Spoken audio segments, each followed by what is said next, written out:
ഈശോ ഏറ്റവും വലിയ ഡോക്ടറാണ്. ഇത് അവർക്ക് ഈ ഒരു ബോധ്യം കിട്ടാനായിട്ട് ഹോളി സ്പിരിറ്റിനെ അവരുടെ മേൽ വർഷിച്ചു. കാരണം പരിശുദ്ധാത്മാവ് മുഖേന അല്ലാതെ ആർക്കും കർത്താവിനെ ഉൾക്കൂട്ടി പറഞ്ഞ ഉണ്ണിയേശുവിനെ തിരിച്ചറിയാനായിട്ട് സാധിക്കില്ല. പറഞ്ഞ ഹല്ലേലൂയ, ഹല്ലേലൂയ.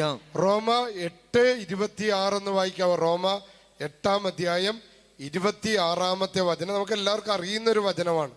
റോമ 8-ാം അധ്യായം 26-ാമത്തെ വചനം ഒന്ന് ഏറ്റു പറഞ്ഞ്. നമ്മുടെ ബലഹീനതയിൽ ആത്മാവ് നമ്മെ സഹായിക്കുന്നു. പ്രിയപ്പെട്ട മക്കള്, നമ്മുടെ ബലഹീനതയിൽ, നമ്മുടെ കുറവുകളില്, നമ്മുടെ പോരായ്മകളില് നമ്മളിങ്ങനെ നാലും കൂടിയ ജംഗ്ഷനിൽ പെട്ടുപോകുമ്പോൾ, ഒരിക്കല് എനിക്ക് പെട്ടുപോയത് ഞാൻ പറയാം.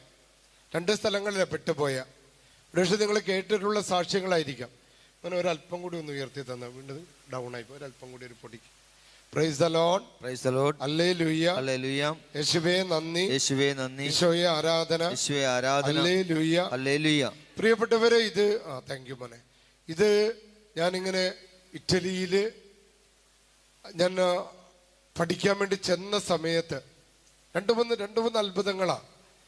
ഒന്ന്, പരിശുദ്ധാത്മാവ് അസാധാരണമായിട്ട് ഇടപെടുമെന്നുള്ള ഒരു സാക്ഷി. അതായത് ഇത് ഞാൻ പെരിന്തൽമണ്ണയില് ചെറിയ രീതിയിൽ ആ മലപ്പുറം ജില്ലയില് ക്രിസ്ത്യാനികൾ കുറവുള്ള സ്ഥലത്ത് ശുശ്രൂഷ ചെയ്യുന്ന ഒരു കാലഘട്ടമാണ്. അപ്പൊ അവിടെ എനിക്ക് ഏറ്റവും കൂടുതൽ ബലം നൽകിയിരുന്നത് ഒരു അക്രൈസ്തവ കൂട്ടായ്മയാണ്. എല്ലാ ഞായറാഴ്ചയും ഡിവൈൻ ധ്യാന കേന്ദ്രത്തിന്റെ നേതൃത്വത്തിലുള്ള ഒരു അക്രൈസ്തവ കൂട്ടായ്മ.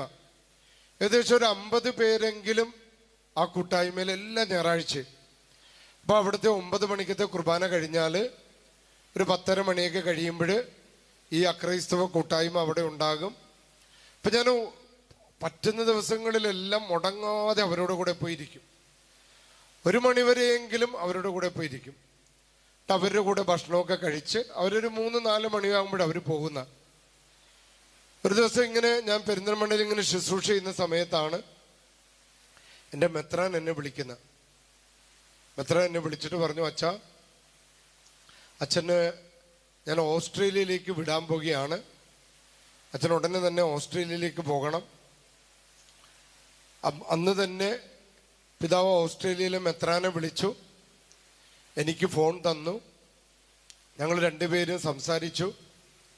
ആ ദിവസങ്ങളിൽ തന്നെ എൻ്റെ പാസ്പോർട്ടിൻ്റെ കോപ്പി അങ്ങോട്ടേക്ക് ഫാക്സ് ചെയ്ത് എന്നോട് പറഞ്ഞു, ഓസ്ട്രേലിയയിൽ അച്ഛൻ പോയി ഇങ്ങനെ അവിടെ പള്ളിയിൽ ഏതെങ്കിലും പള്ളിയിൽ ശുശ്രൂഷ ചെയ്യുക, എന്നിട്ട് എന്തെങ്കിലും കൗൺസിലിംഗ് കോഴ്സ് ചെയ്യാൻ പറ്റുമെങ്കിൽ ചെയ്യുക, അതിനുവേണ്ടിയാണ് എന്നെ വിടുന്നത്.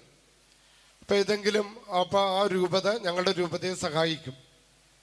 അപ്പം അങ്ങനെ അവിടുത്തെ ബിഷപ്പും എൻ്റെ ബിഷപ്പും തമ്മിൽ കോൺട്രാക്റ്റ് അവരൊപ്പിട്ട് അങ്ങനെയാണ് എന്നെ അങ്ങോട്ടേക്ക് വിടാനായിട്ട് പോകുന്നത്.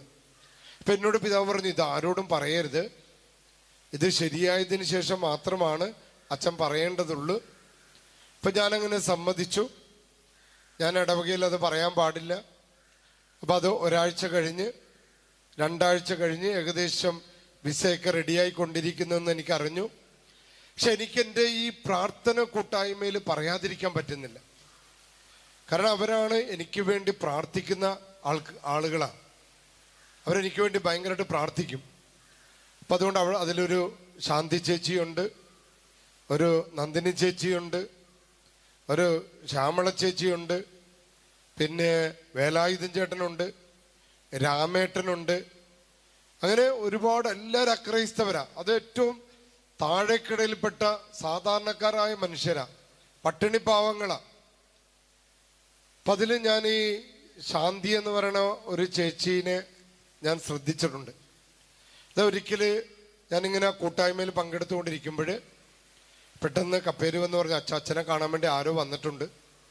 അപ്പം ഞാൻ നേരെ പള്ളിമേടയിലേക്ക് ചെന്നപ്പോൾ എൻ്റെ അടുത്തിരുന്ന ശാന്തി ചേച്ചിയാണ്. ശാന്തി ചേച്ചിയോട് ഞാൻ പറഞ്ഞു, ശാന്തി ചേച്ചി, ഞാൻ പോകുമ്പോൾ ശാന്തി ചേച്ചി വേണം നോക്കാനായിട്ട്, ഒന്ന് സ്തുതിപ്പിക്കുകയും ഒന്ന് ലീഡ് ചെയ്യുകയും ചെയ്തോ. സാധാരണ വേറൊരു ചേച്ചിയാണ് അത് ചെയ്യുന്നത്. എന്നാൽ എൻ്റെ അടുത്ത് ശാന്തി ചേച്ചി ആയതുകൊണ്ട് ഞാൻ ശാന്തി ചേച്ചിയോട് പറഞ്ഞു, ശാന്തി ചേച്ചി ലീഡ് ചെയ്താൽ മതി.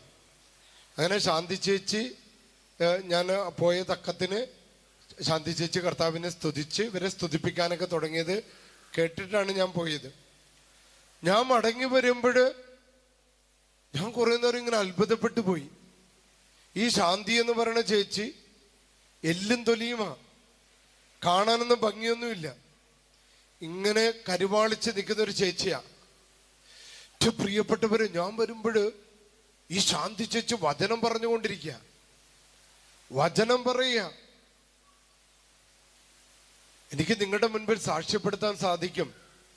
അച്ഛൻ അവിടെ നിന്ന് നേരെ റോമിലേക്ക് പോയി ഡോക്ടറേറ്റ് എടുത്ത് അവിടെ ഒരുപാട് പണ്ഡിതന്മാരുടെ ടോക്കുകളൊക്കെ ഞാൻ കേട്ടിട്ടുണ്ട്, കർദിനാൾമാരുടെ പ്രസംഗങ്ങൾ കേട്ടിട്ടുണ്ട്. പക്ഷെ എനിക്ക് നിങ്ങളുടെ മുൻപിൽ സാക്ഷ്യപ്പെടുത്താൻ സാധിക്കുന്നത് ആ പെരിന്തൽമണ്ണയിലെ ലൂർദ് മാതാവിന്റെ കുഞ്ഞ്, ഇപ്പോഴത്തെ പള്ളിയല്ല, അന്ന് ചെറിയൊരു പള്ളിയാ, ആ ചെറിയ പള്ളിയില് ശാന്തി ചേച്ചി അന്ന് നടത്തിയ വചനപ്രഘോഷണത്തോളം ശക്തമായ ഒരു വചനപ്രഘോഷണം ഞാൻ കേട്ടിട്ടില്ല. കാരണം അവരവിടെ പ്രസംഗിച്ചത് തന്നോടൊപ്പം ജീവിക്കുന്ന കർത്താവിനെ കുറിച്ചാണ്. തന്നോടൊപ്പം ജീവിക്കുന്ന കർത്താവ്. ഓരോ ഞായറാഴ്ചകളില് പ്രാർത്ഥന കഴിഞ്ഞ് ചെല്ലുമ്പോൾ ഈ ശാന്തി ചേച്ചിയുടെ മുടിക്ക് ഒത്തിപ്പിടിച്ച് വലിച്ച് നിലത്തിട്ട് മകൻ ചവിട്ടും, ചൂടുവെള്ളം എടുത്ത് മുഖത്തൊഴിക്കും. അപ്പോഴും ഈ ശാന്തി ചേച്ചി മുഖമൊക്കെ തുടച്ച് ഈശോയുടെ സ്നേഹത്തെ കുറിച്ച് പറയൂ അത്രേ. ഇതാണ് ശാന്തി ചേച്ചി പറഞ്ഞുകൊണ്ടിരിക്കുന്നത്. ഈ പവർ ശാന്തി ചേച്ചിക്ക് എവിടെ നിന്ന് കിട്ടുന്ന, ഈ ഒരു അനോയിന്റിങ് എവിടെ നിന്ന് കിട്ടുന്ന? ഹോളി സ്പിരിറ്റിന്റെ വരദാനമാണത്. ആ ഒരു വിശ്വാസം എന്ന വര എവിടെ നിന്ന് കിട്ടുന്ന? നമ്മൾ അതിലേക്ക് വരും, ആ വിഷയത്തിലേക്ക് വരുന്നുണ്ട് ഈ ദിവസങ്ങളിൽ. എന്റെ പ്രിയപ്പെട്ട മക്കള്, ആ ഒരു പവർ അനോയിന്റിങ് ഹോളി സ്പിരിറ്റിന്റെ ഗിഫ്റ്റാ. നമ്മളെ പലർക്കും ഇല്ലാത്തത് ആ ഒരു അനോയിന്റിങ്ങാ.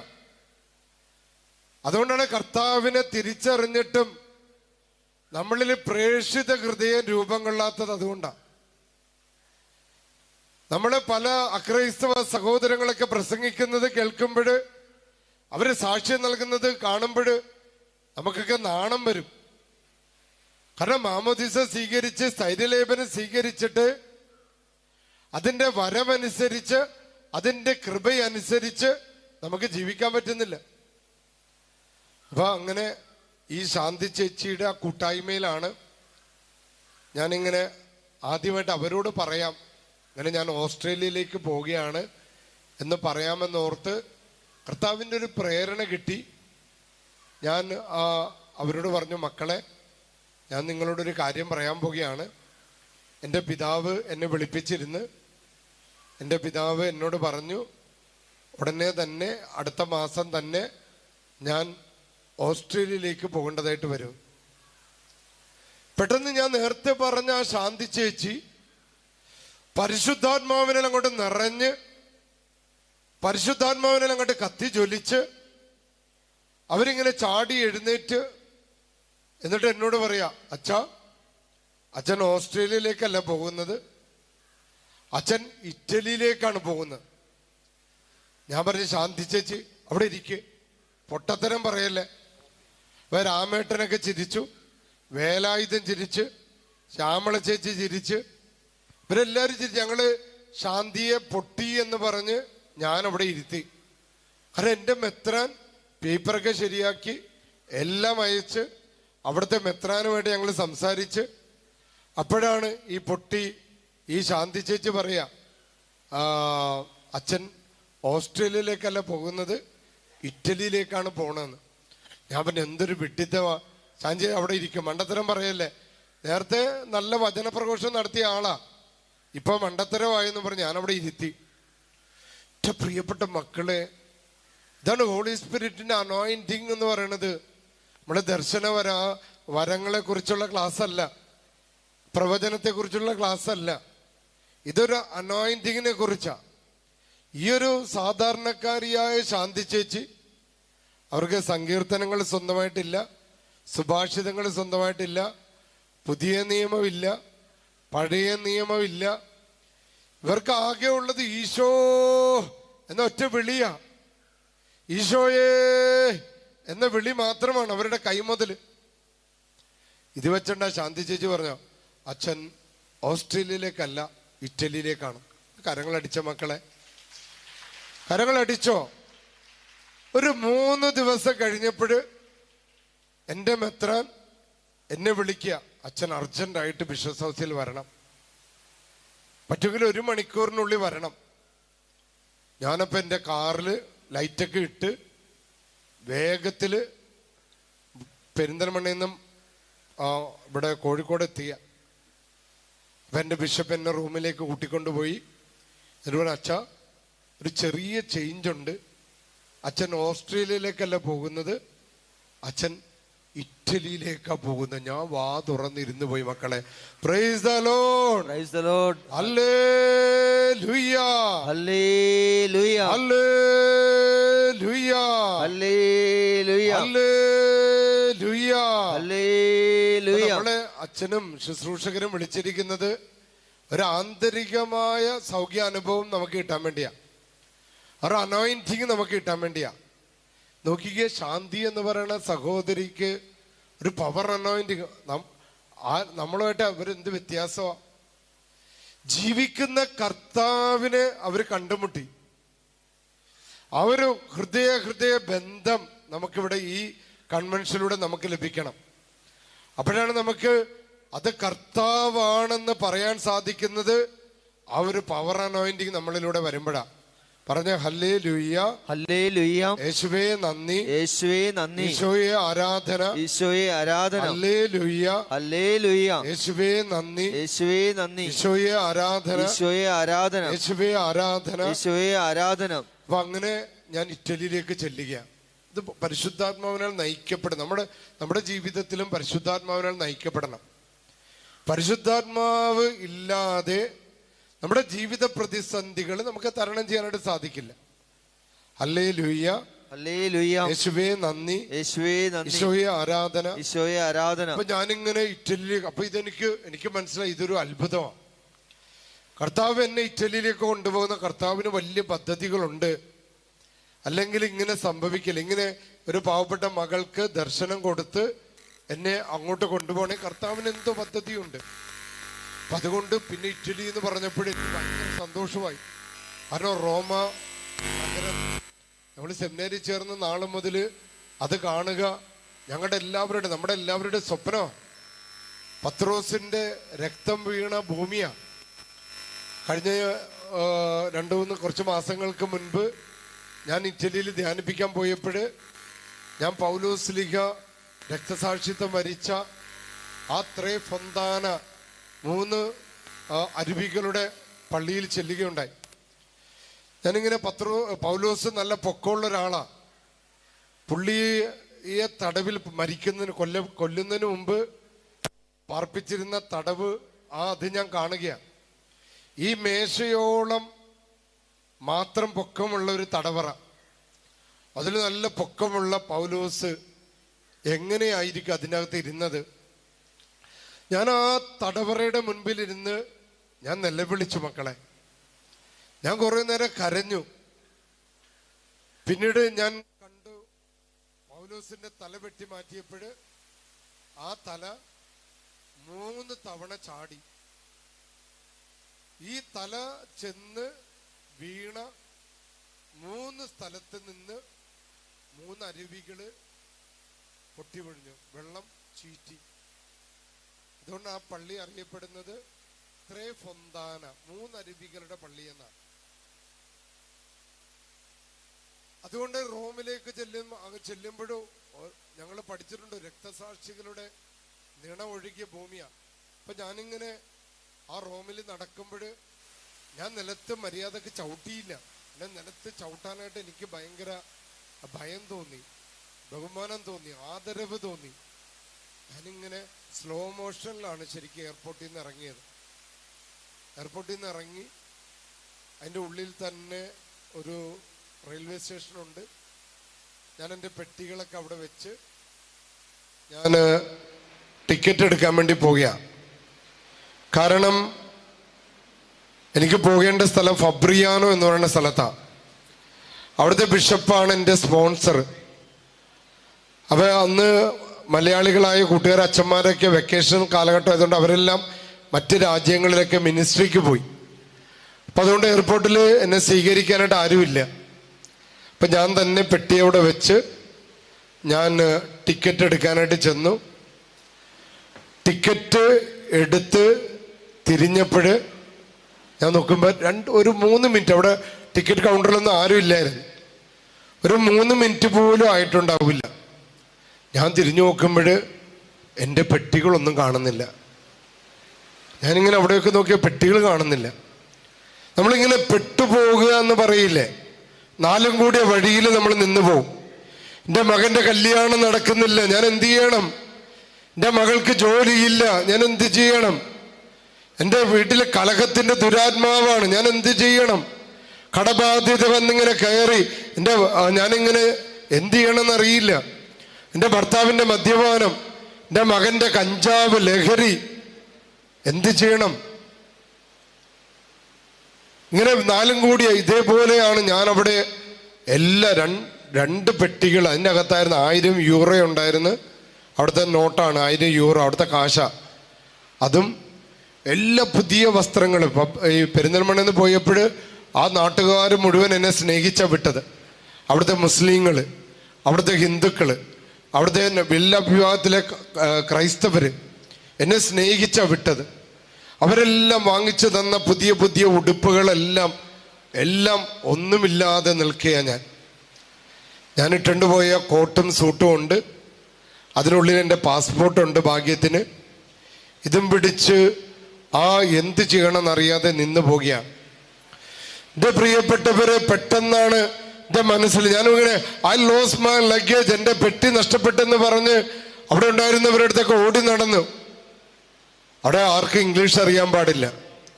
അവിടെ ഉദ്യോഗസ്ഥരാരും എന്നെ സഹായിക്കാൻ വന്നില്ല.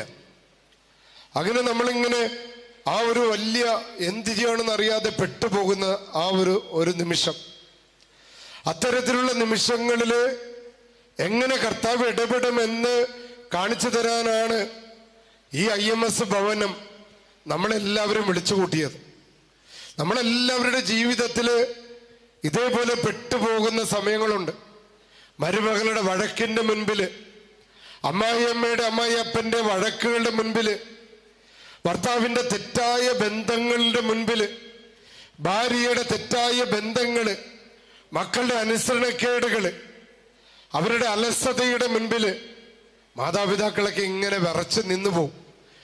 അയൽവാസികളുടെ നിരന്തരമായ ആക്രമണങ്ങളുടെ മുൻപില്, പല കൂടോത്രങ്ങളുടെ മുൻപില്, പല ചാവുദോഷങ്ങളുടെ മുൻപില് നമ്മളിങ്ങനെ പതറി നിന്നു പോകും. ഈ സമയത്ത് എൻ്റെ മനസ്സിലേക്ക് വന്നത് വിശുദ്ധ ഫൗസ്തീനയാണ്.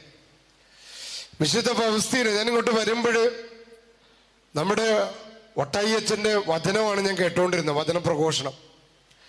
ഒട്ടായി അച്ഛൻ എന്ന് ഞാൻ യൂട്യൂബിലൂടെ ഞാൻ കേട്ടുകൊണ്ടിരുന്നത്, ഇത്തരത്തിൽ ഇങ്ങനെ ഒറ്റപ്പെട്ടു പോകുമ്പോൾ വിശുദ്ധ ഫൗസ്തീന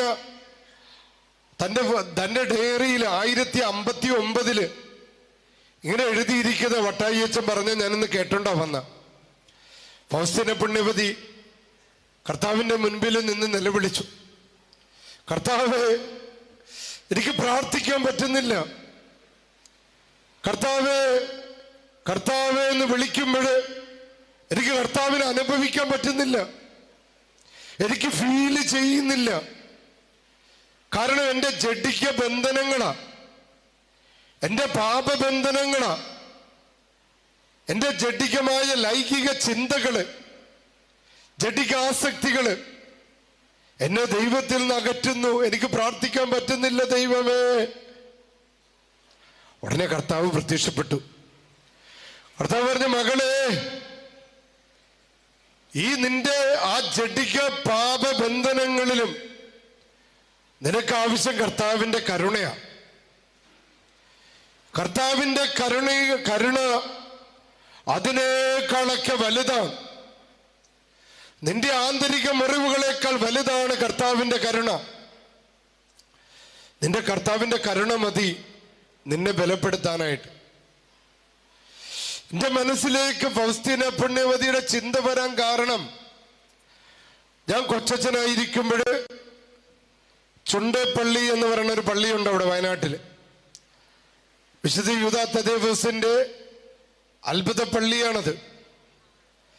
അവിടെ സായാഹ്നങ്ങളില് ചില ദിവസങ്ങളില് എൻ്റെ ശ്രദ്ധയിൽപ്പെടാൻ തുടങ്ങി.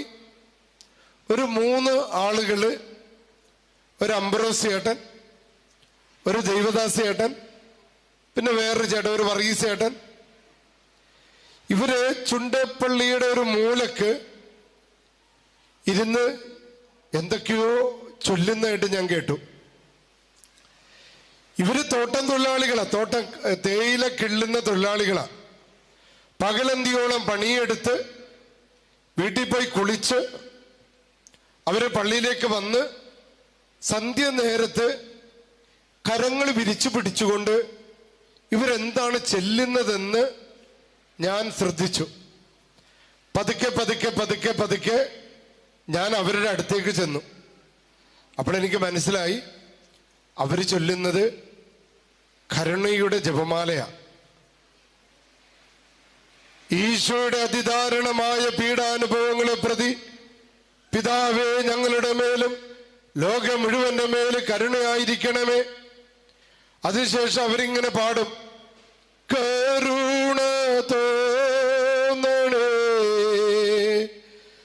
എന്നിലലിവ് തോന്നണേ. ഇപ്പൊ ഞാനിങ്ങനെ പതുക്കെ കുറച്ച് നേരം അവരെ മൈൻഡാക്കാതെ അവരുടെ അടുത്തിരുന്ന് പ്രാർത്ഥിച്ചു. പിന്നെ അവരോട് ചേർന്ന് നിന്ന് പിന്നെ അവര് പാടുമ്പോൾ പാടാൻ തുടങ്ങി. അങ്ങനെ പതുക്കെ പതുക്കെ പതുക്കെ പതുക്കെ ഞാനും അവരോടൊപ്പം ചേരാൻ തുടങ്ങി. അങ്ങനെ ആഴ്ചയിൽ 2-3 ദിവസം വന്നിരുന്നവര് എല്ലാ ദിവസവും വരാൻ തുടങ്ങി. കരുണ തോന്നണേ എന്നിലലിവ് തോന്നണേ. എന്റെ ബലഹീനതയില്, എന്റെ ജഡികാസക്തികളില്, എന്റെ ഒറ്റപ്പെടലുകളില്, ഞാൻ അപമാനിക്കപ്പെടുന്ന സമയങ്ങളില് കരുണ തോന്നണേ എന്നിലലിവ് തോന്നണേ. പ്രിയപ്പെട്ടവര്, ആ സായാഹ്നങ്ങള് എനിക്ക് ഭയങ്കര അനോയിന്റിംഗ് ആണ് കിട്ടിക്കൊണ്ടിരുന്നത്. ഫൗസ്തീന പുണ്യവതിയോട് കർത്താവ് നേരിട്ട് വന്ന് ആവശ്യപ്പെട്ട ഈ ലോകത്തിന് ഏറ്റവും ആവശ്യം, ആന്തരികമായ മുറിവുകൾ ഉണങ്ങുന്നതിന് ഏറ്റവും ആവശ്യം കർത്താവിൻ്റെ സ്നേഹമാണ്, കർത്താവിൻ്റെ കരുണയാണ്. ഇത് ഞാൻ തിരിച്ചറിയാം. അങ്ങനെ റോമില് എയർപോർട്ടില് എൻ്റെ പെട്ടികളെല്ലാം നഷ്ടപ്പെട്ട് ഞാനിങ്ങനെ ബലഹീനനായി നിൽക്കുമ്പോൾ എൻ്റെ കൈവശമുള്ള ഏറ്റവും വലിയ ആയുധമെടുത്ത് ഞാൻ ഉപയോഗിക്കുക. കരുണ തോന്നണേ എന്നിലലിവ് തോന്നണേ. വീണ്ടും എൻ്റെ ഭയത്തിൻ്റെ മേൽ, എൻ്റെ ഒറ്റപ്പെടലിൻ്റെ മേൽ, ഇനി എന്ത് ചെയ്യണമെന്നറിയാത്ത എൻ്റെ അവസ്ഥകളുടെ മേൽ കരുണ തോന്നണേ. പതുക്കെ പതുക്കെ ഞാൻ ബലപ്പെടാൻ തുടങ്ങി. പതുക്കെ പതുക്കെ എനിക്ക് ധൈര്യം കിട്ടാൻ തുടങ്ങി. നോക്കണ, റോമില് വിശുദ്ധ സ്ഥലത്ത് ചെന്നപ്പോൾ ആ പുണ്യഭൂമിയിൽ ഞാൻ ശരിക്കും ചവിട്ടിയിട്ട് കൂടിയില്ല. കാരണം അത് രക്തം വീണ ഭൂമിയാ. അവിടെയാണ് എൻ്റെ പെട്ടികള് ആരോ കട്ടണ്ടു പോയി. വെറും ഇട്ട ഉടുപ്പ് മാത്രം ഇട്ട് ഒരന്യദേശത്ത് ഭാഷ അറിയാത്ത ഞാൻ അവിടെ നിന്ന് കരുണക്കൊന്ത അങ്ങോട്ട് ചെല്ലി. പെട്ടെന്ന് ആരോ വന്ന് എൻ്റെ കയ്യിൽ പിടിച്ചു. ഞാൻ നോക്കിയപ്പോൾ എൻ്റെ കൂടെ പണ്ടെപ്പോഴോ പഠിച്ച ചേർത്തല സെന്റ് മൈക്കിൾസ് കോളേജിൽ പഠിച്ച ഒരു പയ്യനാണ്. അവനവിടെ എന്തോ ഒരു ജോലി ചെയ്യുന്നു. അവിടെ അതിലൂടെ ഒരുപാട് പേര് കടന്നുപോയി. ഒരുപക്ഷെ മലയാളികൾ കടന്നു പോയിട്ടുണ്ടാകാം. അവരിങ്ങനെ മനസ്സിൽ പറഞ്ഞിട്ടുള്ള, ദൈവമേ, ഇതാ ഒരു മലയാളി അച്ഛൻ ഒക്കെ വട്ടായി. കാരണം ഒരുപക്ഷെ എൻ്റെ സ്വരം ഒച്ചത്തിലായിട്ടുണ്ടാകും. എൻ്റെ ദൈവമേ, ഒരു മലയാളി അച്ഛന് ഭ്രാന്തായോ, ഒരു സായിപ്പച്ചൻ അല്ല. അവിടെ ചെല്ലുമ്പോൾ നമ്മളാണല്ലോ സായിപ്പ്. കാരണം സൂട്ടും കോട്ടൊക്കെ ഇട്ട് നമ്മൾ നിൽക്കുക. ഇവിടെ വരുമ്പോൾ അവരാണ് സായിപ്പ്. ഒരു കറുത്ത സായിപ്പച്ചൻ അവിടെ നിന്ന് അദ്ദേഹത്തിന് എന്തോ പറ്റി എന്ന് പറഞ്ഞ് പലരും പോയിട്ടുണ്ടാകും. പക്ഷെ ഒരു മാലാഖ വന്ന് എന്നെ പിടിച്ചു. ഫാദർ, അച്ഛ എന്നെ അറിയുമോ? ഞാൻ പറഞ്ഞു, മോനെ എനിക്ക് നിന്നെ മനസ്സിലായില്ല. അപ്പം പറഞ്ഞു, ഞാൻ ചേർത്തല സെൻറ് മൈക്കിൾസിൽ പഠിച്ചതാണ് അച്ഛൻ. ഡിഗ്രിക്ക് പഠിക്കുമ്പോൾ ഞാൻ അവിടെ PDC ഉണ്ടായിരുന്നു. അപ്പം ഞാൻ പറഞ്ഞു, അച്ഛനെന്ത് പറ്റി? ഞാൻ പറഞ്ഞു, മോനെ എൻ്റെ ഇങ്ങനെ പെട്ടിയൊക്കെ നഷ്ടപ്പെട്ട് ഞാനിങ്ങനെ, അവൻ എന്നെ ഉടനെ തന്നെ പറഞ്ഞു എൻ്റെ വീട് ഇതിൻ്റെ അടുത്താണ്. അവൻ എന്നെ നേരെ അവൻ്റെ വീട്ടിലേക്ക് കൊണ്ടുപോയി. അവൻ പറഞ്ഞു, അച്ഛൻ ഞാൻ അച്ഛന് പുതിയ പാൻസ് ഷർട്ടും വാങ്ങിച്ചു തരാം. ഞാൻ പറഞ്ഞു, വേണ്ട, എനിക്ക് നിൻ്റെ ഒരു പഴയ ഷർട്ട് എനിക്ക് തരാമോ? അപ്പോൾ അവന് നല്ല പൊക്കമുള്ള ഒരാളായിരുന്നു. അവനെന്നെ ഒരുപാട് നിർബന്ധിച്ചു, അച്ഛൻ പുതിയത് വാങ്ങിച്ചു തരാം, ഒരു കുഴപ്പമില്ല. ഞാൻ പറഞ്ഞു, വേണ്ട, എനിക്ക് നിൻ്റെ ഒരു പഴയ ഷർട്ട് തരാൻ പറഞ്ഞു. അങ്ങനെ അതൊരു പ്ലാസ്റ്റിക് കവറിലാക്കി എൻ്റെ കഷത്ത് വെച്ച് ഞാനിങ്ങനെ ഫബ്രിയാനോ എന്ന സ്ഥലത്തേക്ക് ചെല്ലുക. അവിടുത്തെ ബിഷപ്പ് എന്നെ രാവിലെ മുതൽ വെയിറ്റ് ചെയ്യുക. ഇതാ ഇന്ത്യയിൽ നിന്ന് പഠിക്കാൻ വേണ്ടി ഒരു അച്ഛൻ വരുന്നുണ്ട്. പക്ഷേ അവിടെ ഞാൻ ചെന്ന് ബിഷപ്പിൻ്റെ അടുത്ത് ചെന്നപ്പോൾ ബിഷപ്പ് എന്നെ നോക്കും, എൻ്റെ കയ്യിലിരിക്കുന്ന പ്ലാസ്റ്റിക് കവർ നോക്കും, പുറകിലോട്ടൊക്കെ നോക്കും. കാരണം അദ്ദേഹത്തിന് ഇംഗ്ലീഷ് അറിയില്ല, എനിക്ക് ഇറ്റാലിയൻ അറിയില്ല. എൻ്റെ പ്രിയപ്പെട്ട മക്കളെ, ഒരു ഒന്നുമില്ലാതെ നിൽക്കുന്നിടത്തേക്ക് പരിശുദ്ധാത്മാവിൻ്റെ അനോയിന്റിങ്, അതിലൂടെ ദൈവത്തിൻ്റെ കരുണ, ദൈവത്തിൻ്റെ സ്നേഹം നമ്മളിൽ വന്ന് നിറയുമ്പോൾ ഏതൊറ്റപ്പെടും. ഇനിയുള്ള എൻ്റെ ജീവിതാനുഭവം എന്ന് പറയണത് കർത്താവിൻ്റെ കാരുണ്യത്തിൻ്റെയും കർത്താവിൻ്റെ സ്നേഹത്തിൻ്റെയും കർത്താവിൻ്റെ അനോയിന്റിങ്ങിൻ്റെയും ഉദാഹരണങ്ങളായിരുന്നു. ആ ദിവസങ്ങളിൽ ഞാൻ അവിടെ, എനിക്കൊന്നും എന്നോട് സംസാരിക്കാൻ ആരുമില്ല. ഒരു മലയാളി പോലും അവിടെ ആ രൂപതയിൽ ആ സമയത്തില്ല. അപ്പം അതുകൊണ്ട് ഞാനിങ്ങനെ രാവിലെ എഴുന്നേറ്റ് ഓരോ പള്ളികളിലേക്കൊക്കെ പോകും. അങ്ങനെ ഒരു പള്ളി ചെന്നപ്പോൾ എനിക്ക് ഭയങ്കരമായ അനോയിന്റിങ് കിട്ടിയ ഒരു പരിശുദ്ധാത്മാവിൻ്റെ അനോയിന്റ്. നമുക്ക് ചില പള്ളികളിൽ ചെല്ലുമ്പോൾ നമുക്ക് കിട്ടുമല്ലോ. അവിടെ അത് കിട്ടാൻ കാരണം കർത്താവിൻ്റെ ആ ഒരു ക്രൂശിത രൂപമാണ്. ഞാൻ അതേപോലെ ഒരു ക്രൂശിത രൂപത്തെ ഞാൻ കണ്ടിട്ടില്ല. ഞാൻ ഇവിടെ ഇതിൻ്റെ തുടക്കത്തിൽ എനിക്കൊരു അനോയിന്റിങ് കിട്ടുന്നില്ലായിരുന്നു. അപ്പം ഞാൻ നേരെ നോക്കിയപ്പോൾ അവിടെ ഇങ്ങനെ കൈകൾ ഇങ്ങനെ ബന്ധിക്കപ്പെട്ടിരിക്കുന്ന ഈശോയെ ഞാൻ കണ്ടു. ഞാൻ ഈശോയോട് പറഞ്ഞു, ഈശോ എനിക്കൊരു അനോയിന്റിങ് തരണം. എൻ്റെ മനസ്സുകൊണ്ട് പറഞ്ഞു, എനിക്കൊരു അനോയിന്റിങ് തരണം. അപ്പോഴാണ് പരിശുദ്ധാത്മാവ് വർഷിക്കപ്പെടുന്നതായിട്ട് എനിക്ക് ഫീൽ ചെയ്തത്. പറഞ്ഞ ഹല്ലേലൂയ, പറഞ്ഞ ഹല്ലേലൂയ, ഹല്ലേലൂയ. ഇതേപോലെ എൻ്റെ പ്രിയപ്പെട്ട മക്കളെ, ഫബ്രിയാനോയില് ഒരു പള്ളിയിൽ ചെന്നപ്പോൾ എനിക്ക് ഭയങ്കരമായ ഒരു അനോയിന്റിങ് കിട്ടിയ. അനോയിന്റിങ് എന്ന് പറഞ്ഞാൽ പരിശുദ്ധാത്മാവ് ഇങ്ങോട്ട് ഇറങ്ങി വരുന്നതായിട്ട് ഫീൽ ചെയ്യുക, ഒരു ശക്തി അങ്ങോട്ട് ഒഴുകുക, ഒരു അധിക ബലം കിട്ടുക. അപ്പൊ ഞാൻ അവിടെ നിന്ന് ഇങ്ങനെ കുറെ നേരം സ്തുതിച്ചു. ആ പള്ളിയിൽ ഇങ്ങനെ ആ ഈശോയെ നോക്കിക്കൊണ്ട്, ആ ഈശോയുടെ ആ മുറിവുകളെ നോക്കിക്കൊണ്ട് ഞാൻ കരങ്ങളിങ്ങനെ ഉയർത്തിപ്പിടിച്ച് കുറേ നേരം കർത്താവിനെ വിളിച്ച് സ്തുതിച്ചു. പെട്ടെന്നാണ് ഞാൻ ആ വയനാട്ടില് ആ ചുണ്ടപ്പള്ളിയിലെ അംബ്രോസ് ചേട്ടനെയൊക്കെ പെട്ടെന്ന് ഓർത്തു. ഉടനെ ഞാൻ 2 കരങ്ങൾ വിരിച്ച് ഞാൻ കരുണക്കൊന്ത ചൊല്ലാൻ തുടങ്ങി. ഒച്ചത്തില്, മലയാളത്തില്, ഈശോയുടെ അതിദാരുണമായ പീഡാനുഭവങ്ങളെ പ്രതി പിതാവേ ഞങ്ങളുടെ മേലും ലോകം മുഴുവന്റെ മേലും കരുണയായിരിക്കണമേ. ആ ഉച്ചത്തിൽ ചൊല്ലാൻ കാരണം ആ പള്ളിയിൽ ഒരു ഈച്ച പോലുമില്ല, ഒന്നുമില്ല, ആരുമില്ല. അങ്ങനെ കിടക്കുന്ന ഒരു പള്ളി, ആരും വരാൻ സാധ്യതയുമില്ല. കാരണം ഞാൻ പോലും അറിഞ്ഞില്ല അന്നൊരു വെള്ളിയാഴ്ചയായിരുന്നെന്നും അന്ന് ആ സമയം ഒരു 3 മണിയായെന്നും അത് ഓർത്തല്ല ഞാൻ കരുണക്കൊന്ത ചൊല്ലാൻ തുടങ്ങിയത്. കാരണം ഫൗസ്തീന പുണ്യവതിയോട് ഈശോ തന്നെ പറഞ്ഞിട്ടുണ്ട്, ഈ ലോകത്തിന്റെ മുറിവുണക്കാൻ, ആന്തരിക മുറിവുകളാകട്ടെ ശാരീരിക മുറിവുകളാകട്ടെ, ഈ ലോകത്തിന്റെ മുറിവുണക്കാൻ കർത്താവിന്റെ കരുണയാണ്. ഈ കാലഘട്ടത്തിൽ നാം അനുഭവിക്കുന്നത് ഈശോയുടെ കരുണയാണ്. പുൽക്കോട്ടിൽ നമുക്ക് വേണ്ടി ജനിച്ച ഉണ്ണീശോ, ദൈവത്തിന്റെ സ്നേഹം നമ്മളോടുള്ള കരുണയാണ് എന്ന തിരിച്ചറിവാണ് നമ്മളെല്ലാവരും ഇവിടെ കൊണ്ടുവന്നിരിക്കുന്നത്. ഞാൻ ആ പള്ളിയിലിരുന്ന് പെട്ടെന്ന് കരങ്ങൾ വിരിച്ചു കരുണക്കൊന്ത് അങ്ങോട്ട് ചെല്ലാൻ തുടങ്ങി ഉച്ചത്തിൽ. പെട്ടെന്ന് ടപ്പ് ടപ്പ് ടപ്പ് എന്ന സ്വരം കേൾക്കുക. കാരണം ആ പള്ളിയുടെ ഉള്ളിൽ തറ പലക കൊണ്ടുണ്ടാക്കിയതാണ്. കാരണം തണുപ്പുള്ള സ്ഥലമായതുകൊണ്ട് പലകയാണ് വിരിച്ചിരിക്കുന്നത്. ടപ്പ് ടപ്പ് ടപ്പ്. എനിക്ക് തോന്നി ആരോ പള്ളിയിൽ വന്നിട്ടുണ്ട്. ഞാനിങ്ങനെ പതുക്കെ എറുകണ്ണിട്ട് നോക്കി. അപ്പോൾ നോക്കുമ്പോൾ ഒരു 60-65 വയസ്സുള്ള ഒരു മദാമ അമ്മയാണ്. ഇവരിങ്ങനെ എന്നെ നോക്കി അടുത്തേക്ക് വരണമെന്ന് നോക്കി. ഞാനിങ്ങനെ ഒച്ചത്തിലാണ് ചൊല്ലുന്നത്. ഇവര് വരണ കേട്ടപ്പോൾ ഞാൻ അല്പം സ്വരം താഴ്ത്തി. അവരെൻ്റെ അടുത്തേക്ക് നിന്ന് അവര് പതുക്കെ എൻ്റെ കൂടെ കൂടി. എന്നിട്ട് ഒരു ഭയങ്കര അത്ഭുതമാണ്. ഞാനിങ്ങനെ ഈശോയുടെ അതിധാരണ എന്ന് പറയുന്നതിന് മുൻപ് അവര് പെട്ടെന്ന് പറഞ്ഞു പെർലസുവ ഡോളറോസ പസിയോനെ.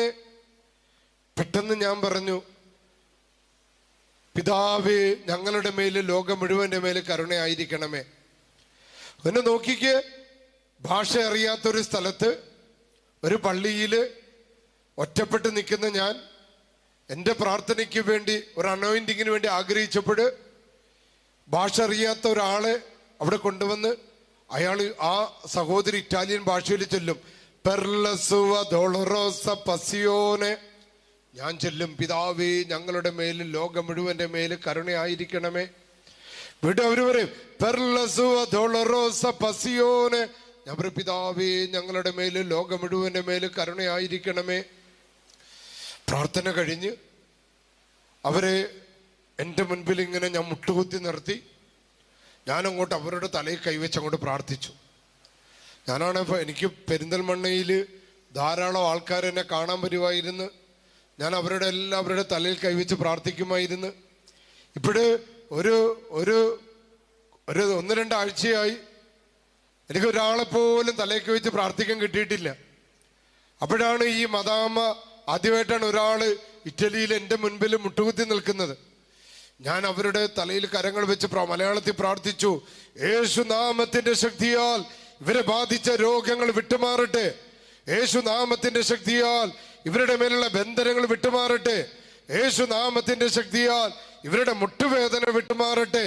യേശു നാമത്തിന്റെ ശക്തിയാൽ ഇവരുടെ നട്ടെല്ല് വേദന വിട്ടുമാറട്ടെ. പറഞ്ഞ ഹല്ലേലൂയ. ഈ നടുവ് വേദന, നടുവ് എന്ന് പറഞ്ഞാൽ ഊരവേദന, നടുവേദന ഉള്ള മക്കളൊന്ന് കരങ്ങൾ ഉയർത്തിക്കുക. നടുവേദന അനുഭവിക്കുന്നവർ കരങ്ങൾ ഉയർത്തി, കരങ്ങളൊന്ന് വീശിക്കുക. അച്ഛനൊന്ന് കാണട്ടെ. ഒരുപാട് പേരുണ്ട്. എൻ്റെ പ്രിയപ്പെട്ട മക്കള് കരമുയർത്തി ഒരു 3 ഹല്ലേലൂയ പറഞ്ഞേ.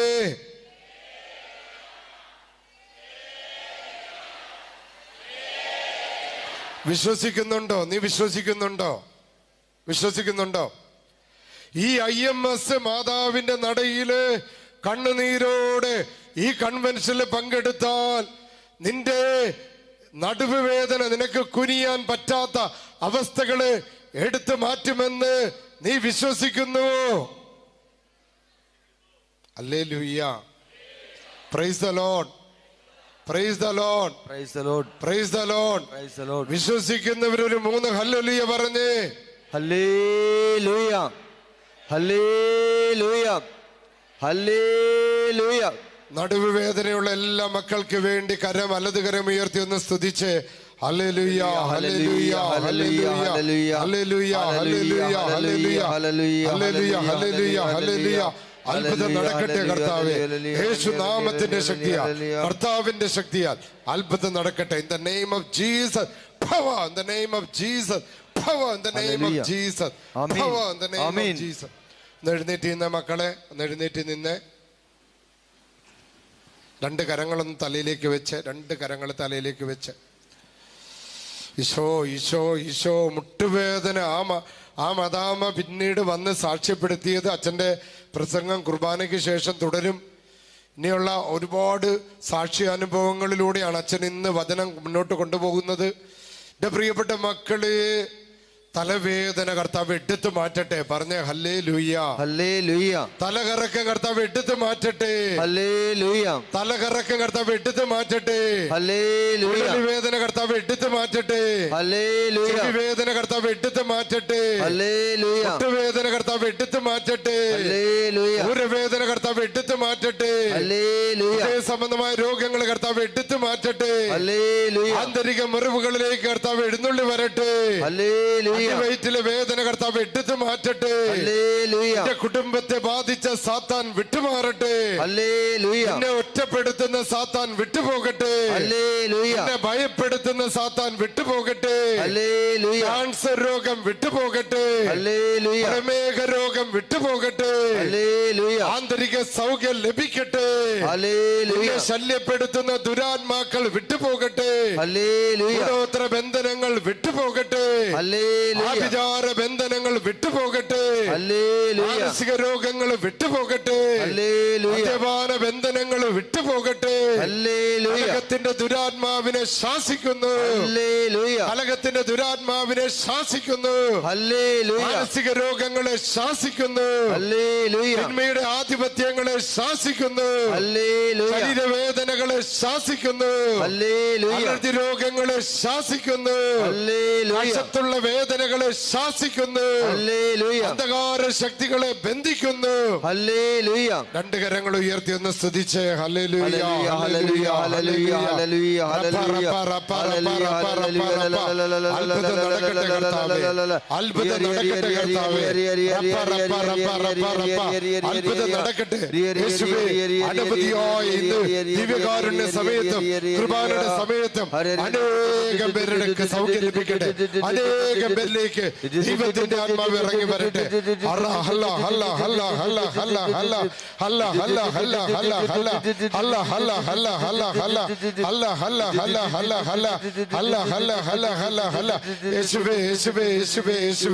അത്ഭുത ശക്തി.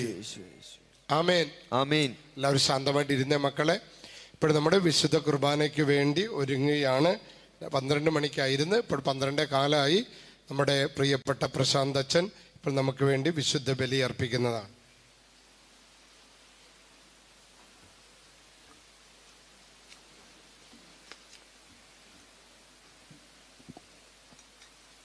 Praise the Lord.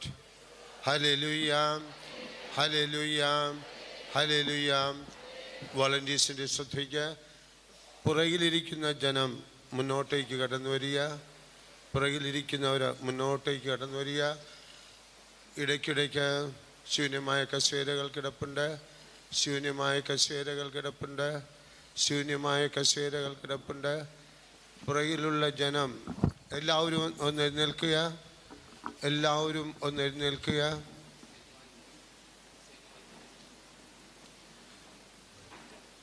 എല്ലാവരും എഴുന്നേൽക്കുക. വോളണ്ടിയർ